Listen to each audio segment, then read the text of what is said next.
Audiodescrição.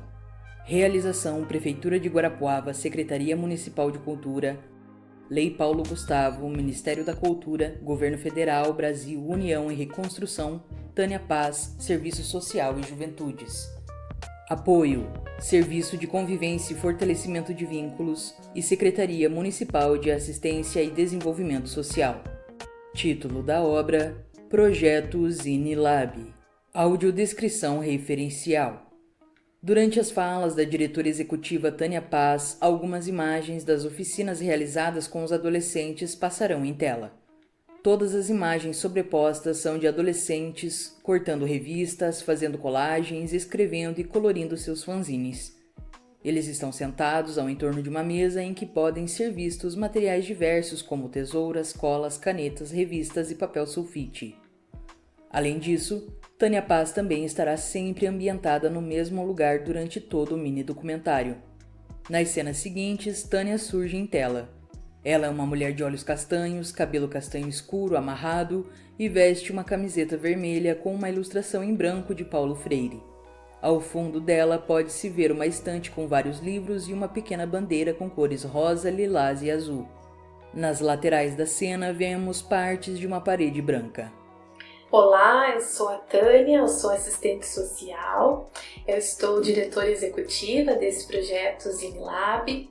Ele foi pensado por dois afetos. Primeiro, pela história que me atravessa. Eu fui uma adolescente atendida pela política de assistência social.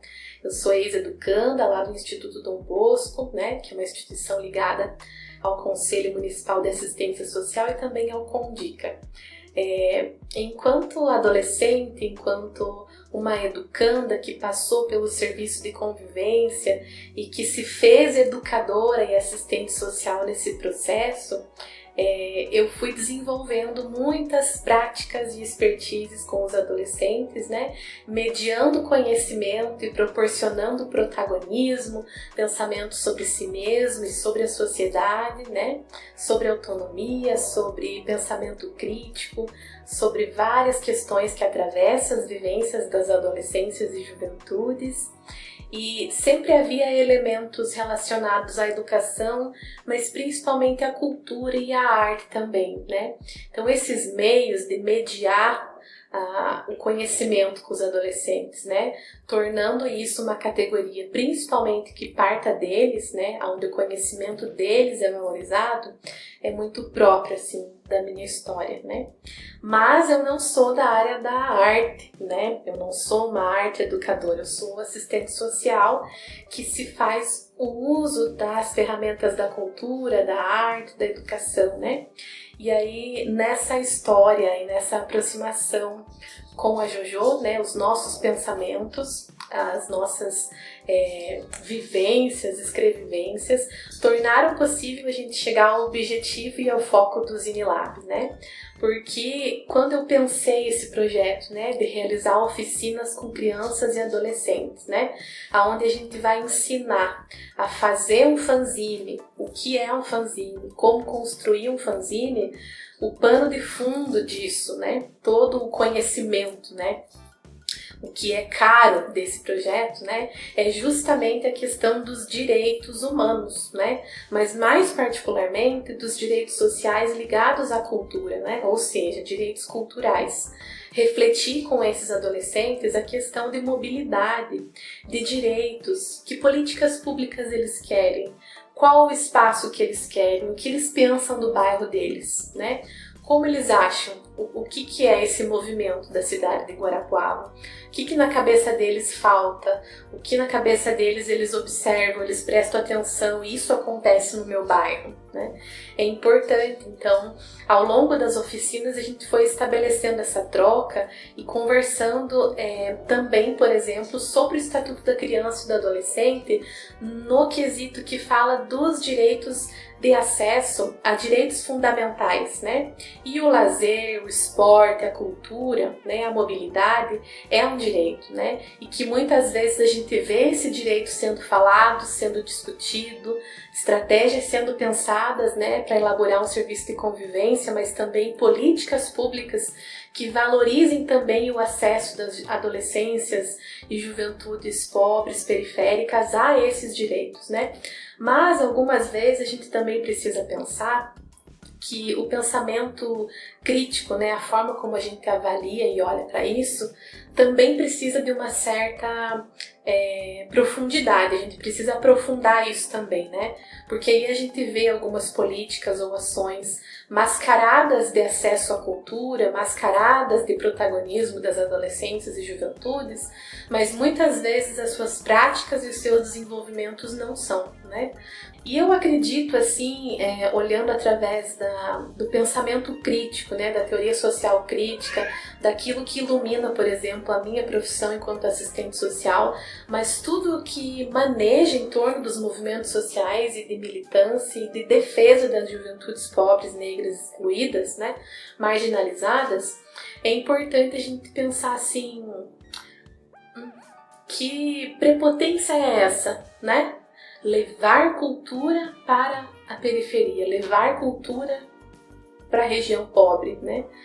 É uma prepotência, né? Porque isso desvaloriza todo o saber e conhecimento que aquela localidade já tem, a vivência que aquelas pessoas já têm, principalmente os adolescentes e jovens, né? E é aí que se conversa com a questão do adultocentrismo, né?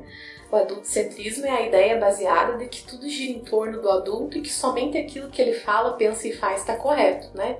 Ou seja, a criança, o adolescente e o jovem, ele não tem direito nenhum de fala, e se ele tem, é tudo mentira, a gente não precisa escutar e nem dar valor, justamente porque ele é novo e não tem experiência de vida, ou seja, as vivências dele são desvalorizadas, né? Então, é um projeto social de cultura, de direitos culturais, bastante crítico também, porque valoriza aquilo que eles trazem, o que eu penso do meu bairro, o que eu acho que está acontecendo aqui, o que eu penso que é, né? Às vezes não vem essas reflexões, mas vem as vivências que ele tem, né? Aquilo que ele pensa e gosta enquanto sujeito, né? Seja em meios tecnológicos, seja relacionado a território, a mudanças de locais, a saúde mental, né? A espaços públicos, a vivências dentro do colégio, dentro da família, o que eles têm para falar. Nas cenas seguintes aparece a adolescente Camille. Ela tem 15 anos, veste uma blusa amarela, tem olhos e cabelos castanhos, seus cabelos são enrolados e estão amarrados para trás. Ela está sentada e ao fundo pode-se ver uma parede branca com um detalhe à direita de alguns fios de macramê marrons pendurados. Meu nome é Camille, eu tenho 15 anos, eu vivo em Santa Catarina. Faz pouco tempo que eu estou morando aqui, mas já estou me sentindo muito acolhida aqui no Brás. Estou fazendo os fanzines, que eu gostei bastante, que eu nunca tinha feito. Achei bastante muito interessante isso aí também, estou me sentindo bem acolhida aqui. Estou gostando bastante. Pelo pouco tempo que eu estou aqui, está sendo bem legal.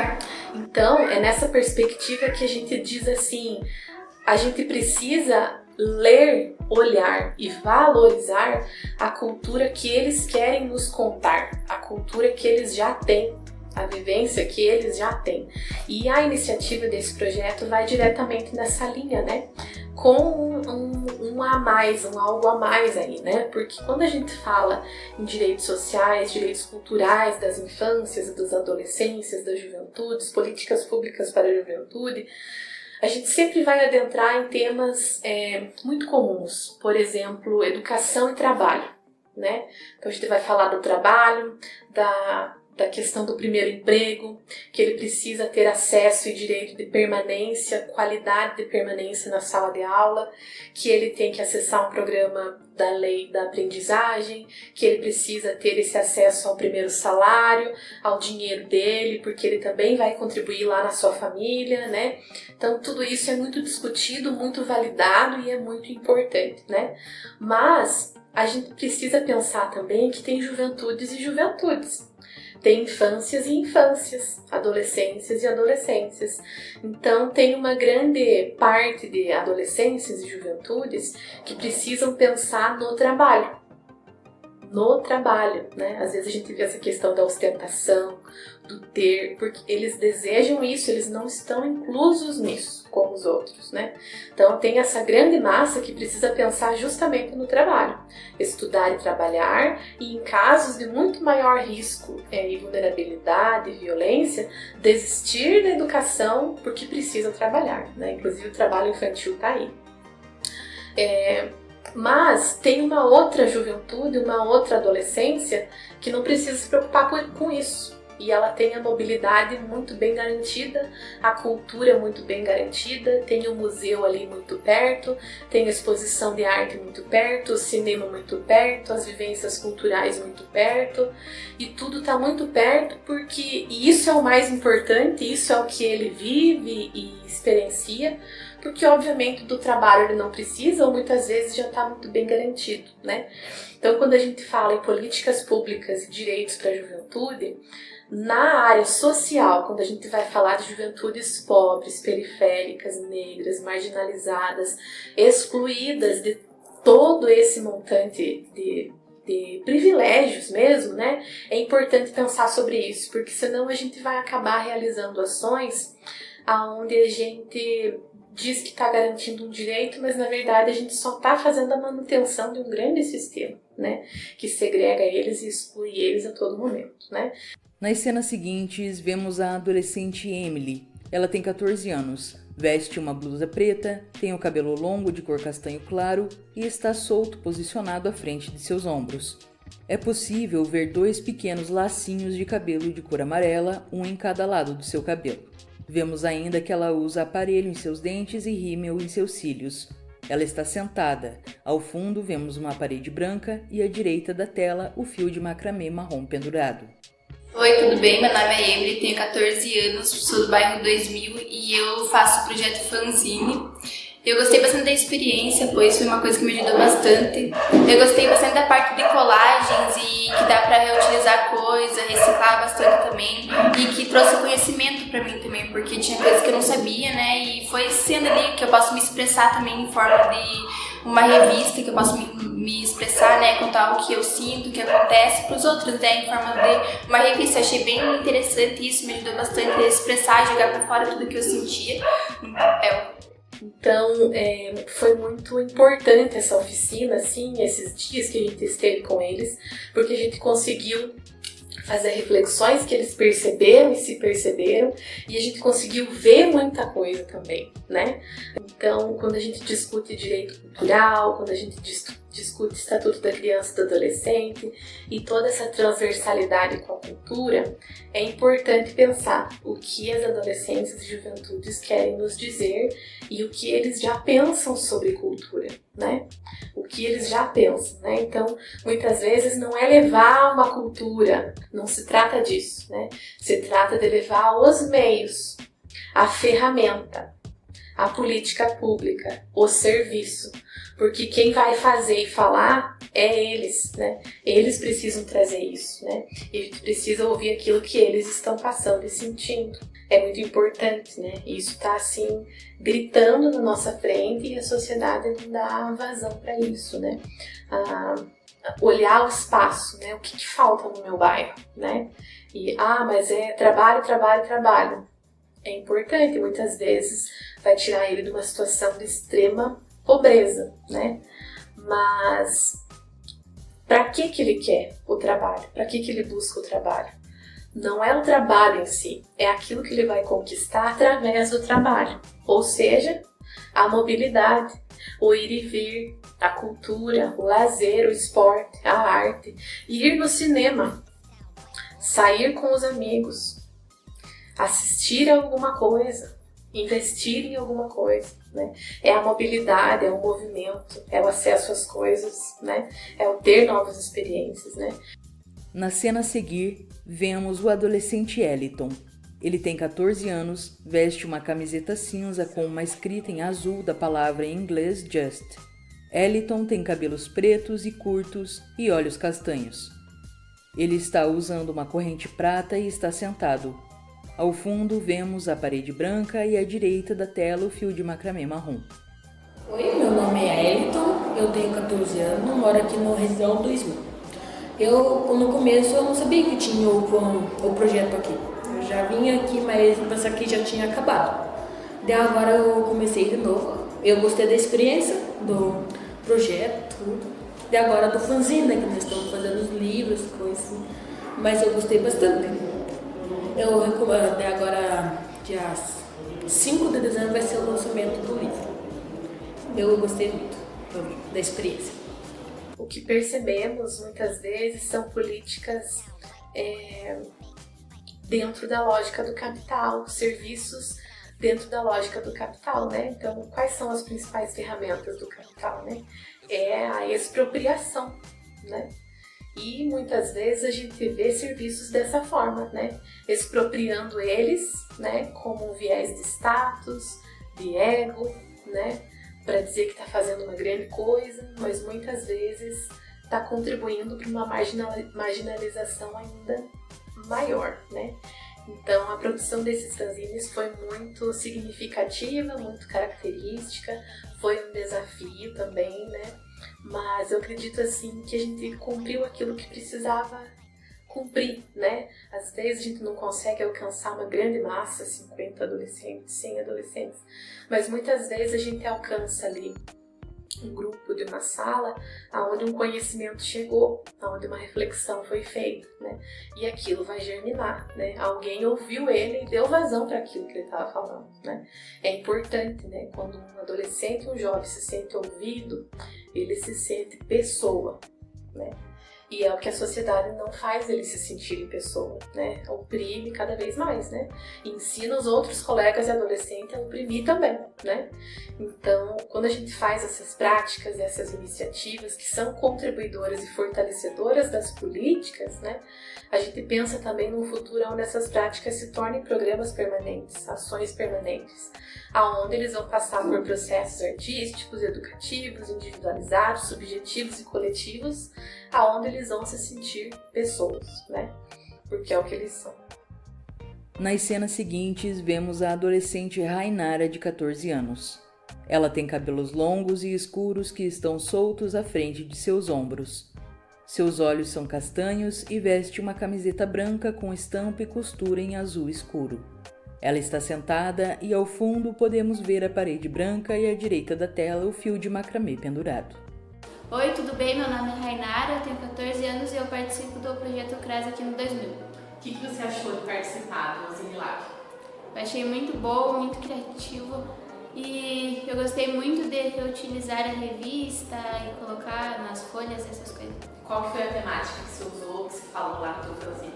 Eu coloquei várias, eu coloquei moda, coloquei algumas coisas relacionadas aos parquinhos que eles estragaram. O que você acha? Como que tá o bairro? Você acha que falta alguma coisa aqui no bairro? Eu acho que falta as pessoas ter um pouco de educação e não ficar quebrando as coisas que as pessoas fizeram com carinho e com a intenção de não quebrarem, as pessoas se divertirem e tal. É isso. Deu, né? Deu. Obrigada, tchau, beijo. Créditos finais. Direção-geral e direção executiva Tânia Paz. Roteiro documentário Jojo Santos.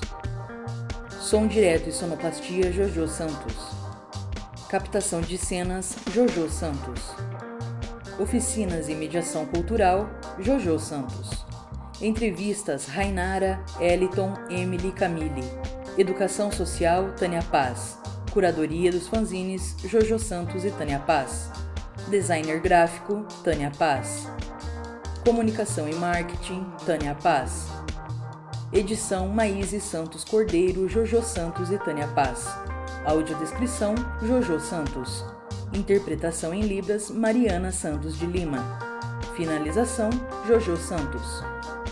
Agradecimento aos adolescentes participantes: Camille Vitória da Silva Trindade, Maria Gabriele F., Eliton Rodrigues, Rainara Machado, Emily Matos, João Vitor Alves, Maria Vitória e Guilherme Narciso Caetano. Agradecimento especial Rafaela Mesomo, psicóloga do CRAS 2, Roseli dos Santos Bernardo, oficineira de Educação Física, equipe do CRAS 2 Morro Alto e CRAS 2 Extensão 2000. Projeto Zinilab, executado pela assistente social Tânia Paz, CRES número 11.891. Fim da audiodescrição.